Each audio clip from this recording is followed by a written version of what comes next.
शिवसेना जेव्हा भाजपसोबत होती तेव्हा त्यांच्याकडे शिवाजी महाराजांचा जो उल्लेख होता त्यावर कधी आक्षेप घेतला गेला नाही। मग आता मात्र हा प्रश्न उपस्थित होत आहे आणि ज्या मशालचं जे गाणं आहे तर त्यामध्ये जय भवानी हा उल्लेख आहे, हा उल्लेख काढण्यासाठी नकार दिलेला आहे। भवानीचा उल्लेख काढण्यासंदर्भात नोटीस दिलेली आहे। कुणी दिली होती? निवडणूक आयोगाने शिवसेना का निवडणूक आयोग हे त्यांची हे आहे, म्हणजे त्यांना वेगळा अधिकार आहे।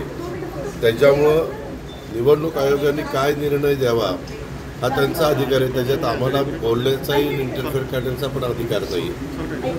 पूर्णपणे त्यांना स्वायत्तता आहे की नाही? जशी न्याय व्यवस्थेला स्वायत्तता आहे तशी निवडणूक आयोगाला स्वायत्तता आहे आणि आजची नाही आहे, ती घटनेने दिलेली।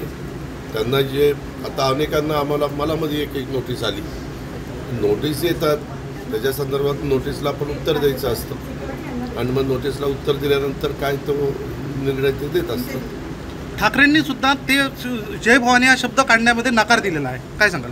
मी पुढे काय करावं हा ज्याचा त्याचा प्रश्न आहे। त्यांनी का नकार दिला ते मला काय माहिती, मी काय त्याच्याबद्दल बोलणार आहे। माझं म्हणणं आहे की आपण संविधानाचं पालन केलं पाहिजे, घटनेचं पालन केलं पाहिजे, कायद्याचं पालन केलं पाहिजे।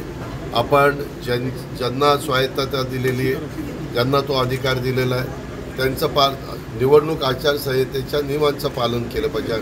सगळ्यांनीच, आम्ही पण केलं पाहिजे, समोरच्यांनी पण केलं पाहिजे असं माझं। एबीपी माझा, उघडा डोळे बघा नीट।